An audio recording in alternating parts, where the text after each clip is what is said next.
Solemnidad de los Santos del Van Butler, 1 de agosto, San Pedro Advíncula.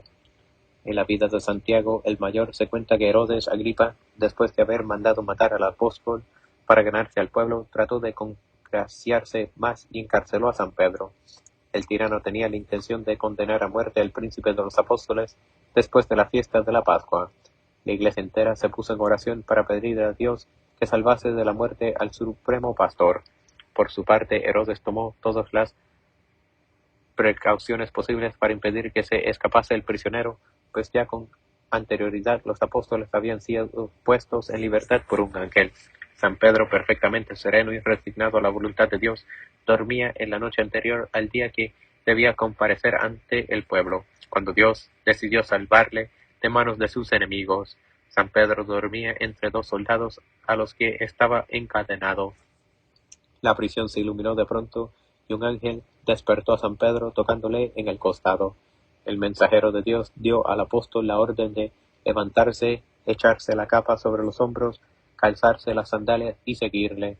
Las cadenas cayeron de las manos de San Pedro, quien, pensando que se trataba de un sueño, se levantó y siguió al ángel.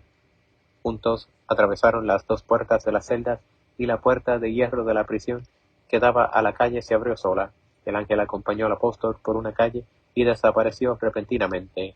Hasta entonces San Pedro había creído que soñaba, pero en aquel momento comprendió que el Señor había enviado realmente un ángel para que le salvase de las manos de Herodes y de la hostilidad de los judíos.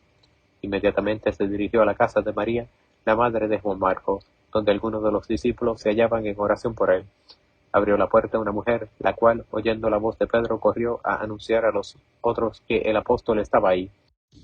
Los discípulos creyeron que Dios les había enviado al ángel de Pedro hasta que el apóstol les refirió lo sucedido. Después de informarse acerca de la suerte de Santiago y de los demás apóstoles, San Pedro se retiró a un sitio más seguro. Al día siguiente, Agripa condenó a muerte a los guardias pensando que por su negligencia o convivencia eran culpables de la fuga del apóstol. El propio de la misa y del oficio de hoy hacen pensar que se trata de la celebración del suceso que acabamos de narrar. Sin embargo, la fiesta conmemoraba originalmente la dedicación de una iglesia de San Pedro y San Pablo en la colina Esquilina. El martirologio de Jerónimo dice a este propósito en Roma la dedicación de la primera iglesia que se construyó en honor del bienaventurado Pedro. Tal afirmación es errónea, ya que el nombre de Titulus Apostolarum no se dio a esa parroquia sino hasta fines del siglo IV, y se refería también a San Pablo. Como lo prueban las inscripciones, la iglesia fue reconstruida y consagrada por el Papa San Sixto III entre los años 432 y 440 con el nombre de Titulus Eudoxiae, en honor de la princesa bizantina que tanto había contribuido a la reconstrucción. Dicha iglesia no recibió el nombre de San Pedro Advíncula sino hasta un siglo más tarde.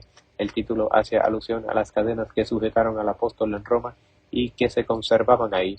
Posteriormente se confundió esa reliquia con las cadenas que había llevado San Pedro en Jerusalén y se inventó la leyenda de que la emperatriz envió de Jerusalén a Roma una de aquellas cadenas que se soldó milagrosamente con la que ya estaba ahí desde antes. La leyenda citada figura en el segundo nocturno de los maitines de la fiesta. El Papa Benedicto XIV tenía la intención de cambiar ese nocturno. Antiguamente se celebra en algunas iglesias una misa en acción de gracias por los frutos de la cosecha y se bendecía el pan y la harina.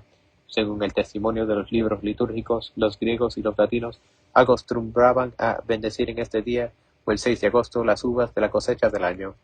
La fiesta de San Pedro Advíncula fue suprimida del calendario romano por un motu propio de Juan XXIII el 25 de julio de 1960.